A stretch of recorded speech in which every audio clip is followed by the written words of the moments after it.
Sa lahat po ng makapanood nito, no?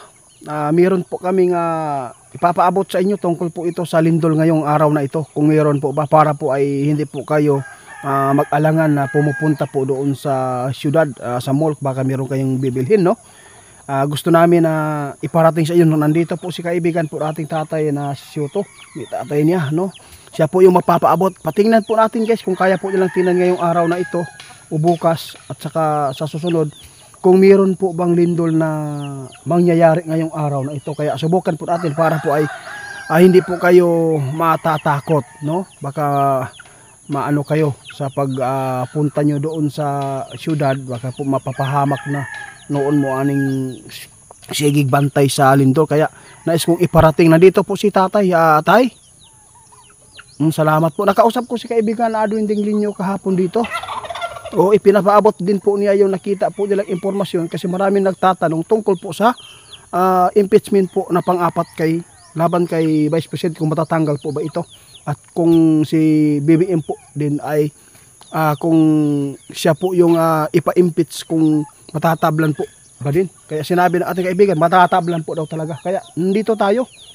Oo, wala man si kaibigan, ikaw na lang ang magpaabot nito sa mga tao na makapanood sa atin. Kung kaya mo bang tingnan ngayong araw na ito na wala po bang paglindol po sa mga syudad dito sa bansa namin?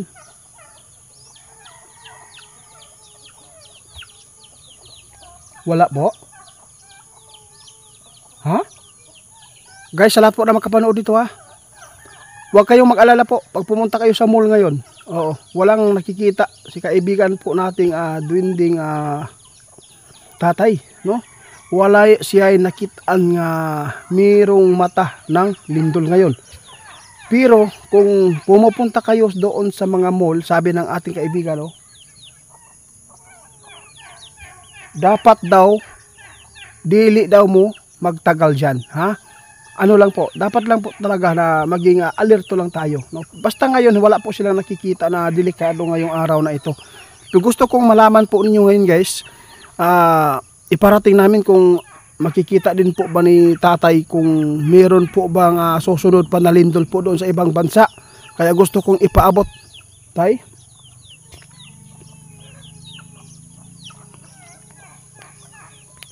Nako po, mag-ingat po ang lahat mo nasa kung saan po yung tumama po yung lindol, no? Meron pang kasunod po daw nito, no? Abang-abangan lang po natin kung mangyayari ito. Basta meron nakita si tatay na tatamaan po dito. Pati Palawan guys, no? Delikado pa rin yung Palawan ngayon. Oo. Lahat po ng mga lugar natin ngayon na hindi po talaga ay safety na sa lindol. Dahil po wala man silang nakikita ngayon na aktibo yung lindol na nabuo ngayong araw na ito, no? Parang safety pa yung mga tao na pupunta sa mall, no? Pero wag lang po kayo magtagal kasi po hindi po lahat ng ipinapaabot ng ating kaibigan ay pwede yan na mangyari agad o pwede yan na hindi papayag yung Panginoon na mangyari, no? Sila lang po talaga. Before kayo, pag pumunta kayo sa ibang sa doon pa sa syudad, sa ibang lugar, dapat lagi po tayong nakadasal sa tuwing tayo ay aalis. Meron po tayong naipaabot ngayon tungkol po sa ibang bansa. Nakita ng ating kaibigan ay meron po talaga tayo na mga sunod-sunod pa ni na lindol. Oo, wala mang bagyo guys, sabi ng ating kaibigan, pero merong lindol. Grabe. Oo nga, totoo yan tay. Sa lahat po ng nakaranas po ng makakapal po ng mga isno dyan, sabi ng ating kaibigan, babala po talaga ito. Mag-ingat kayo sa pag-drive dahil po sobrang dulas dahil sa isno, no? Ang isno, pwede yan makapagbigay po ng mitya po ng kalamidad. Dahil po kapag ito ay umuulan ng malakas, na tsimpuhan kayo dyan, yung lugar na yan, kung aabot po ng isang 3 araw ay uulan ng malakas po doon sa ibang bansa, sigurado na mapupuno yung tubig dyan at pwedeng lulubog ang inyong tirahan. Yun po talaga. dapat po talaga ay maging alerto. Kung meron sanang mga bamboo dyan, no? Kung pwedeng gumawa po ng usay bato ano tayo? Ako kayong yung balsa. Kung pwede lang sana. Para po kung sakali man na mangyari po yan, at least meron po kayo masasakyan, di ba? Oo. Mag-ingat po tayo ngayon dahil po ang panahon po natin ngayon, wala mga kalamidad na pagbaha,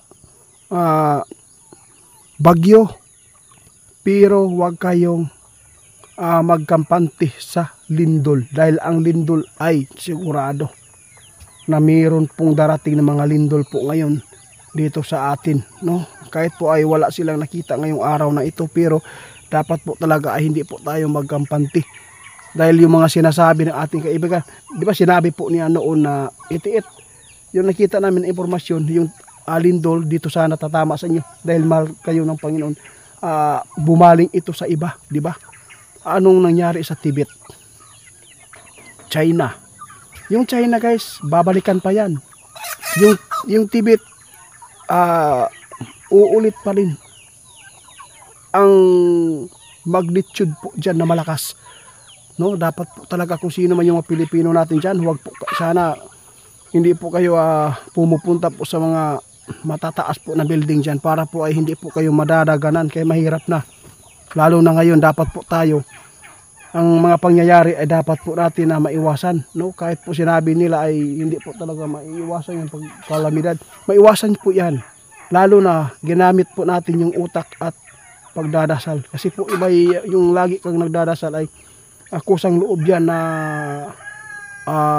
kuan sa imong hunahuna, no?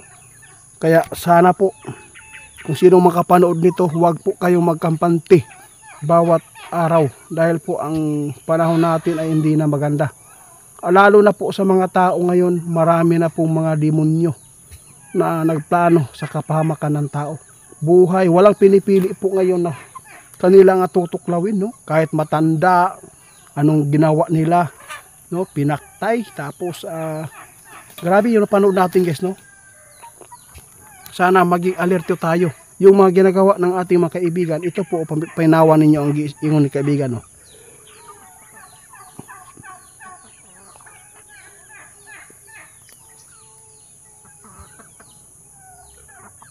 Tama po. Pag sinabing prediction, no? Mangyari man yan o hindi, pasalamat tayo, no? Pasalamat tayo na hindi mangyari at hindi magkatotoo. Dahil po ay napakasakit po sa atin pag nakita po natin yung kapwa nating Pilipino ay mayroon na pangyayaring ganito. Alam mo ba kung pwede lang sana kaibigan na yung pwedeng kunin dito sa mundo yung mga tao na kasuklang-suklam po talaga ang kanilang ginagawa na mga krimen. Yung mga kriminal na kahit po mga inosente ay dinadali nila. Yun po sana ang kunin na lang, no? Sila lang po sana yung mag sapir, no? Sila lang po yung bigyan po ng mga hindi maganda na mga trahedya, yung mga kriminal na mga tao na hindi maganda po yung mga nagawa dito sa mundo, no? Para walang mga tao na mga inosente madadamay nila. Yun po sana kung pwede lang. Di po tayo pwede na tayo ang makadikta dito dahil po ay mayroon po talagang humahawak po sa buhay ng tao. Kaya dasalan po tayo para maisip po tayo sa mga taong masasama guys. Mag-ingat po kayo lalo yung mga anak po ninyo ngayon, ha? No, kahit sa eskwelahan dapat po kayo ay mag-ingat, lalo na marami po ngayong mga nawawalang mga tao na hindi pa hanggang ngayon hindi pa nakikita, no?